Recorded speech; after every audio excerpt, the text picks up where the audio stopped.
Hello friends, welcome to teacher tag ji. I am Suman Saini, NET JRF in commerce. Marketing subject भी हमारा चल रहा है रिसर्च के साथ। उसका टॉपिक प्रोडक्ट डिसीजन हमने स्टार्ट किया हुआ है, जिसमें definition of product and 5 product levels जो है core product, basic product, expected product, augmented product and potential product, ये हम डिस्कस कर चुके हैं। और आज हम डिस्कस करते हैं प्रोडक्ट क्लासिफिकेशन। तो प्रोडक्ट को क्लासिफाइड करते हैं हम एक कस्टमर प्रोडक्ट और एक बिजनेस प्रोडक्ट। तो जो कस्टमर प्रोडक्ट है उसको क्लासिफाई करते हैं पहले ड्यूरेबिलिटी एंड टेंजिबिलिटी के अकॉर्डिंग। प्रोडक्ट जो है वो 3 टाइप्स के होते हैं, non durable goods, durable goods and services. Non durable goods कौन से होते हैं? टेंजिबल गुड्स, मतलब जिसको हम छू सकते हैं, देख सकते हैं। ये वो गुड्स है जो कंज्यूमर मतलब बार बार खरीदता है। ये बहुत लो प्राइस के होते हैं। कंज्यूम्ड इन 1 और ए फ्यू यूजेज, मतलब 1 या 2 बार में इसको कंज्यूम कर लिया जाता है। इस प्रोडक्ट को मतलब पूरा कर देते हैं 1 या 2 यूज में, और 1 या कुछ मतलब कि 1-2 यूजेज में इसको कंज्यूम हो जाता है। ये परचेज फ्रिक्वेंटली मतलब ये जो है बार बार खरीदा जाता है इसको। जैसे कि इसका एग्जांपल है सॉफ्ट ड्रिंक एंड सोप। तो सॉफ्ट ड्रिंक है ये मतलब 1 बार में हम कंज्यूम कर लेते हैं इसको, और सोप है ये मतलब 2-3 बार में, जैसे 5-6 बार इसको यूज हो जाता है। तो ये फ्रिक्वेंटली हम बार बार भी यूज करते रहते हैं इसको, मतलब सोप खत्म हुई फिर दूसरी लेके आते हैं, फिर खत्म हुई दूसरी लेके आते हैं, मतलब बार बार हम इसको परचेज करते हैं। तो ये होते हैं non durable goods. Durable goods ये भी टेंजिबल गुड्स होते हैं, मतलब जिसको हम छू सकते हैं, देख सकते हैं। ये क्या होते हैं? ये 1 बार में यूज नहीं कर लिए जाते, काफ़ी दिनों, महीनों, मतलब सालों तक इनका यूज जो है वो होता रहता है। और ये फ्रिक्वेंटली भी हम परचेज नहीं करते। क्यों? क्योंकि ये मतलब थोड़े महंगे होते हैं और काफ़ी लंबे टाइम तक इसको यूज किए जाते हैं ये। सो टेंजिबल गुड्स है ये service many uses, survive many uses, तो मतलब काफ़ी टाइम तक इसका यूज होता रहता है। जैसे रेफ्रिजरेटर है, क्लोथ्स है, ये ऐसा तो नहीं है हम इसका 1-2 बार यूज करते हैं। इनका काफ़ी मतलब सालों तक इनका यूज होता रहता है। रेफ्रिजरेटर काफ़ी सालों तक यूज होता रहता है, क्लोथ्स है काफ़ी मतलब महीनों 2 महीने इनके यूज होते रहते हैं। सो ये जो है फ्रिक्वेंटली मतलब बार बार ये परचेज नहीं किए जाते। थर्ड है अपना सर्विस ये क्या है? इंटेंजिबल है, जिसको हम देख नहीं सकते, छू नहीं सकते।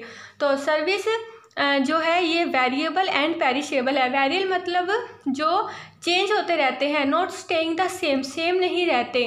तो सर्विस है वो भी मतलब हर बार सेम नहीं दी जाती, टाइम के साथ साथ ये जो है अपनी सर्विस है ये चेंज होती रहती है। तो और पेरिशेबल मतलब जो बहुत जल्दी ख़त्म हो जाए। तो सर्विस है वो 1 बार दी और वो ख़त्म। ऐसा नहीं कि 1 बार सर्विस ले ली और बार बार फिर हम उसका यूज़ कर रहे हैं, मतलब 1 बार हमने सर्विस परचेज कर ली और उसका हम यूज़ बार बार कर रहे हैं, ऐसा नहीं है। तो ये 1 बार सर्विस ली, दूसरी बार हमें वो सर्विस चाहिए तो हमको दूसरी बार उसको परचेज करना पड़ेगा, दूसरी बार उसके ऊपर पैसे लगाने पड़ेंगे।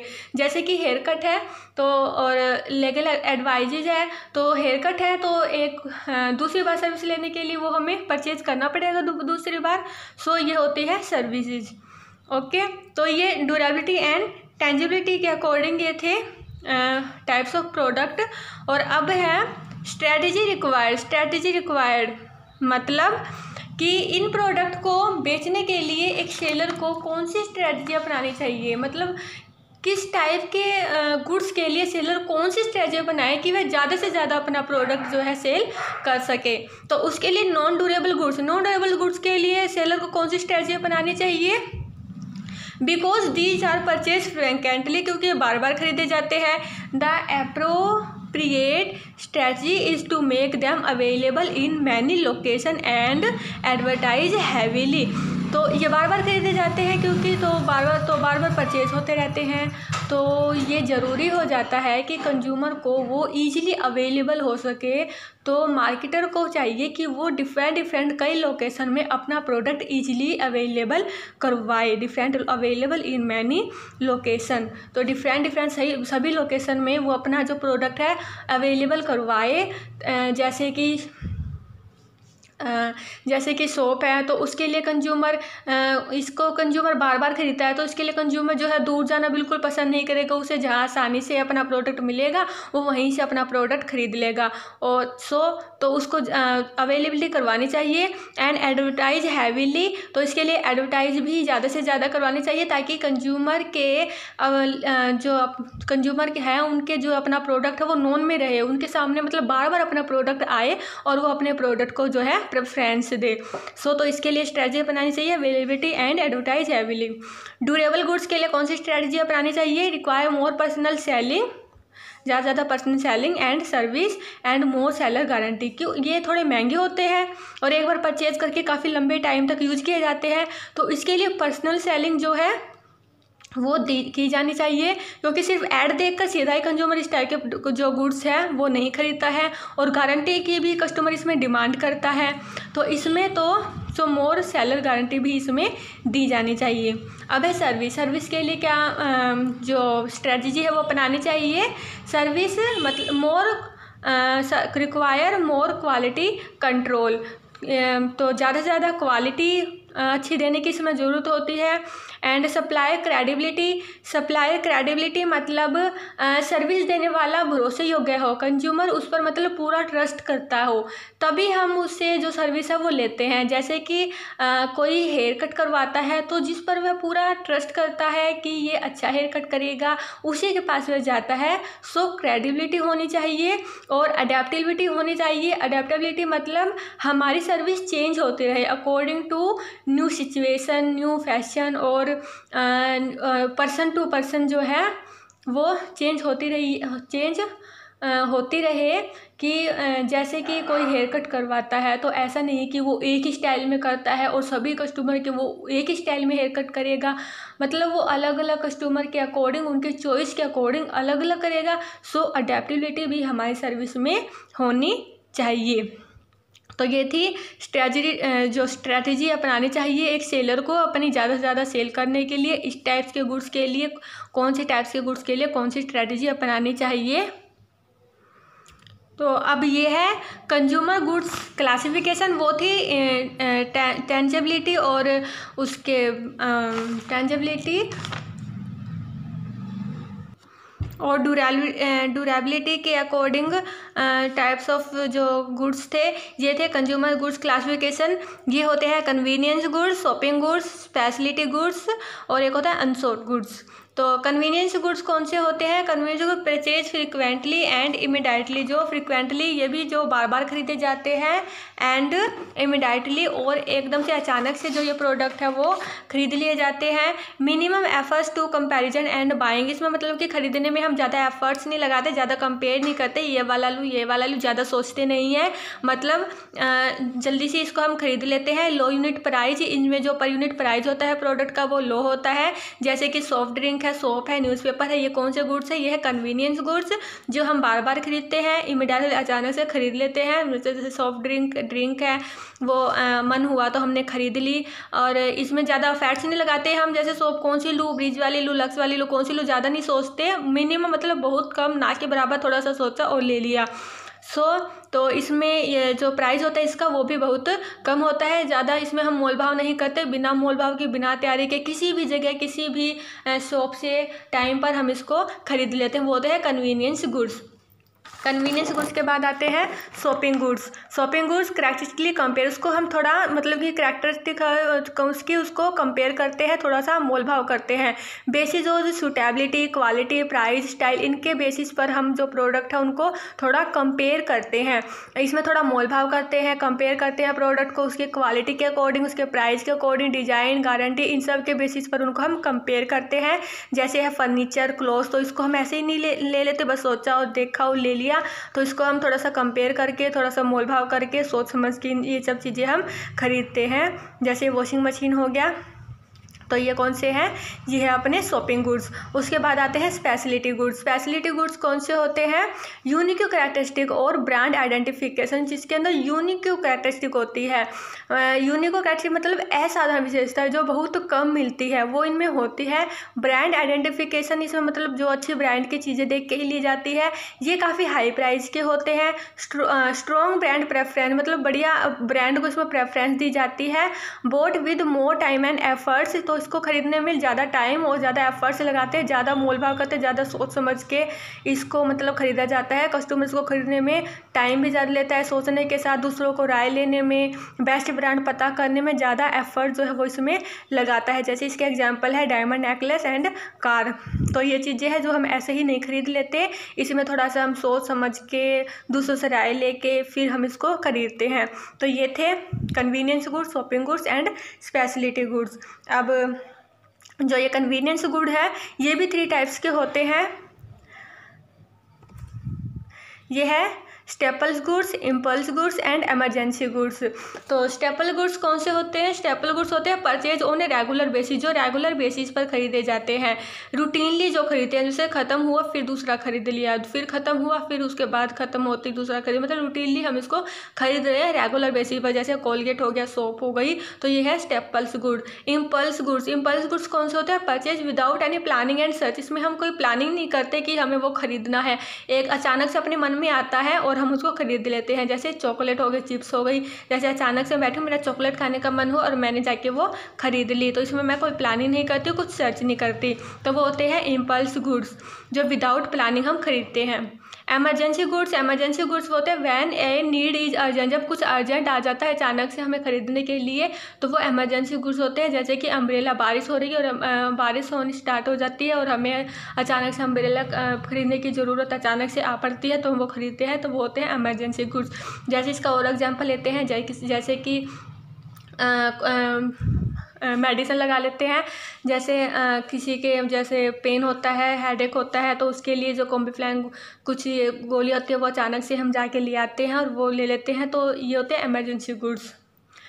सो ये थे कन्वीनियंस गुड्स के type, staple goods, impulse goods and emergency goods. तो ये थे कंज्यूमर, जो कंज्यूमर वाले गुड्स थे वो थे ये सारे। अब बिजनेस प्रोडक्ट्स है उसको हम देखते हैं। ये है बिजनेस प्रोडक्ट्स। तो इससे पहले एक हमने ये डिस्कस नहीं किया है अनसोल्ड गुड्स। अनसोल्ड गुड्स मैं आपको पहले भी बता चुकी हूँ कौन से होते हैं। Consumer does not know about it, consumer जो इसके बारे में मतलब जानता नहीं है। Does not think normally think of buying, मतलब नॉर्मली मतलब कस्टमर सोचता नहीं है इसको खरीदने के लिए। जैसे कि इंश्योरेंस हो गया, सेलर होता है खुद कस्टमर के पास जाता है, उसको अपने प्रोडक्ट के बारे में बताता है, उसको खरीदने के लिए मतलब उसको कहता है, राय देता है, उस पर थोड़ा जोर डालता है खरीदने के लिए, तो वो होते हैं अनसोल्ड गुड्स, जिसे कस्टमर ज़्यादा खरीदना अपने लिए ज़रूरी नहीं समझता, ज़्यादा सोचता नहीं है उसको खरीदने के लिए, वो तो है अनसोल्ड गुड्स। तो अब आता है अपना बिजनेस प्रोडक्ट्स। बिजनेस प्रोडक्ट्स मतलब वे प्रोडक्ट्स जो कंज्यूम करने के लिए नहीं खरीदे जाते बल्कि बिजनेस के पर्पज़ के लिए, जैसे नया प्रोडक्ट बनाने के लिए, रीसेल करने के लिए, और मतलब रीसेल करने के मतलब इस बिजनेस के पर्पज़ के लिए जो परचेज किए जाते हैं वो होते हैं business product. These products are purchase, ये प्रोडक्ट परचेज किए जाते हैं किसके लिए, for manufacture of any other product, मतलब कोई दूसरा प्रोडक्ट बनाने के लिए ये खरीदा जाता है। For conducting the activities of the business, अपने बिजनेस की एक्टिविटी के लिए खरीदे जाते हैं। जैसे कि ऑफिस के लिए फर्नीचर, कंप्यूटर, सारे हिसाब रखने के लिए कंप्यूटर खरीदा जाता है। ऑफिस में मतलब बैठने के लिए चेयर, फर्नीचर वगैरह खरीदे जाते हैं, तो ये एक्टिविटी ऑफ द ऑर्गेनाइजेशन उसके लिए खरीदे जाते हैं, वो भी बिजनेस प्रोडक्ट्स होते हैं। फॉर रीसेल, उसे मतलब रीसेल जैसा खरीदा एज इट वैसा हम उसको बेचने के लिए आगे वो उसके लिए हम परचेज करते हैं, तो ये से होते हैं बिजनेस प्रोडक्ट्स। इन पर्पज़ के लिए हम इसको जो है खरीदते हैं। तो ये प्रोडक्ट कौन कौन से हैं बिजनेस प्रोडक्ट्स। बिजनेस प्रोडक्ट्स के अंदर पहले आ जाता है रॉ मटेरियल। रॉ मटेरियल कौन से होते हैं जो डायरेक्ट हम नेचर से प्रोड्यूस करते हैं, जैसे wheat, cotton, fruits, vegetable, fish वगैरह, ये रॉ मटेरियल में होते हैं। ये क्या होते हैं रॉ मटेरियल, जिनका हम आगे और प्रोडक्ट बनाने के लिए यूज़ करते हैं और डायरेक्ट कंज्यूम करने के लिए भी हम इसका यूज़ करते हैं। सेकंड है मशीन एंड मेजर इक्विपमेंट, ये जिन्हें मैन्युफैक्चर प्रोसेस में यूज़ किया जाता है, मतलब कोई नया प्रोडक्ट बनाने के लिए हम जिन इक्विपमेंट का, जिन मशीनों का यूज़ करते हैं, तो ये उन प्रोडक्ट्स में आ जाता है। थर्ड है अपना कंपोनेंट्स पार्ट्स मतलब जो पुर्जे होते हैं जिन्हें किसी प्रोडक्ट में लगाते हैं, जैसे कि टायर, बल्ब, बिजली के प्लग। ये जो छोटे छोटे पार्ट्स होते हैं जिन्हें हम अपने एक बड़ा प्रोडक्ट में जोड़कर उसको पूरा करने में यूज करते हैं, तो वो होते हैं कंपोनेंट्स पार्ट्स। फोर्थ अपना प्रोसेस मटेरियल। ये मटेरियल जिसका डायरेक्ट यूज़ किया जाता है किसी प्रोडक्ट को बनाने में। ये मतलब क्या होता है, ये प्रोसेस में होते हैं। जैसे कि इसका एग्जांपल लेते हैं हम, शुगर बनती है, तो शुगर में क्या होता है, शुगर में जो वाइटनेस होती है, वो वाइटनेस लाने के लिए उसके अंदर जो केमिकल डाले जाते हैं, वो केमिकल क्या होते हैं, वो केमिकल होते हैं प्रोसेस मटेरियल, जो अलग से हमें शुगर में जो दिखाई भी नहीं दे रहे, तो वो होते हैं प्रोसेस मटेरियल। फिफ्थ है अपना कंज्यूमेबल सप्लाईज मतलब ये वो प्रोडक्ट है जो अपनी मैन्युफैक्चर प्रोसेस है उसमें मतलब कोई दिक्कत आ रही है, उसको मतलब जो ऑपरेशन है वो चल रहा है, दिक्कत आ रही है वो नहीं आने देते, मतलब जो ऑपरेशन है वो मतलब चलता रहे। जैसे कोई मशीन ख़राब हो जाती है तो उसकी रिपेयर के लिए यूज होते हैं। तो इसको जो कंज्यूमेबल सप्लाईज है इसको हम MRO से भी रिप्रेजेंट करते हैं। M का मतलब होता है मेंटेनेंस, R का मतलब होता है रिपेयर और O का मतलब होता है ऑपरेटिंग। ठीक है, तो ये कंज्यूमर सप्लाईज होती है। और सिक्स्थ है ऑर्गेनाइजेशन इंटेंजिबल प्रोडक्ट। तो कुछ इंटेंजिबल प्रोडक्ट्स भी बिजनेस पर्पज़ के लिए यूज़ किए जाते हैं, जैसे कि मार्केटिंग रिसर्च सर्विस हो गई, फाइनेंशियल सर्विस है, लीगल सर्विसेज है और कंप्यूटर प्रोग्रामिंग है। ये सब इंटेंजिबल है, इसका भी ये भी प्रोडक्ट्स का हम बिजनेस के लिए यूज़ करते हैं, तो ये भी बिजनेस प्रोडक्ट्स हो जाते हैं। सो ये थे प्रोडक्ट्स, कंज्यूमर प्रोडक्ट्स और बिजनेस प्रोडक्ट्स के कुछ टाइप्स। अब हम थोड़ा सा ये देख लेते हैं लास्ट में, थोड़ा सा डिफरेंस है कंज्यूमर गुड्स और बिजनेस गुड्स में। तो कंज्यूमर गुड्स क्या होता है, packaging is important. Consumer goods जो कंज्यूमर के लिए होते हैं उसमें पैकेजिंग देखते हैं, जो कंज्यूमर खरीदता है तो वो इसके अंदर इंपॉर्टेंट होती है। और बिजनेस का तो वो तो अधिकतर रॉ मटेरियल, ये पार्ट्स वगैरह खरीदते हैं, तो इसमें पैकेजिंग की कोई ज़रूरत नहीं है। और वो बड़ी मात्रा में जो बहुत हाई, जो बड़ी क्वांटिटी में जो है वो अपना माल जो है वो खरीदते हैं, तो इसमें कोई पैकेजिंग नहीं होती है। Advertising is important. इसमें एडवर्टाइजिंग देख के ही ज़्यादातर कंज्यूमर आता है, तो एडवर्टाइजिंग ज़रूरी हो जाती है। Personal selling is important. इसमें पर्सनल सेलिंग जो है वो, क्योंकि वो छोटा मोटा प्रोडक्ट तो खरीदते नहीं, वो बहुत बड़ी मात्रा में इकट्ठा प्रोडक्ट खरीदता है, तो पर्सनल सेलिंग इसमें इंपॉर्टेंट होती है। Brand name is important. इसमें ब्रांड नेम जरूरी होता है, ब्रांड नेम इसमें ज़रूरी नहीं होता है। और डिस्ट्रीब्यूशन चैनल है, इसमें वो लॉन्ग थोड़ा बड़ा हो जाता है। पहले जो मिडल मैन है, पहले बीच में जो एजेंसी होती है, मिडल मैन होते हैं, इनके बीच में से होके लास्ट में वो कंज्यूमर तक जाता है। तो इसमें जो डिस्ट्रीब्यूशन चैनल है लॉन्ग हो जाता है। इसमें जो डिस्ट्रीब्यूट चैनल है वो स्मॉलर होता है, क्योंकि सीधा जो वो मैन्युफैक्चरर बनाने वाला है उससे सीधा कंज्यूमर तक जो प्रोडक्ट अपना पहुंच जाता है। तो ये थे कंज्यूमर गुड्स और बिजनेस गुड्स के अंदर डिफरेंस। तो आज के लिए इतना ही। नेक्स्ट डिस्कस करते हैं टॉपिक उसका मार्केटिंग का ही नेक्स्ट वीडियो में। ओके फ्रेंड्स, अगर आपको मेरी वीडियो अच्छी लगे तो प्लीज़ इसको लाइक सब्सक्राइब करें, ताकि मेरी हर वीडियो की नोटिफिकेशन आपको मिलती रहे। और इसको प्लीज़ शेयर भी करें, ताकि जो और भी बाकी स्टूडेंट्स हैं जो इसके लिए नेट के लिए तैयारियां कर रहे हैं उसके तरफ मेरी वीडियो पहुंच सके। And okay friends, good bye.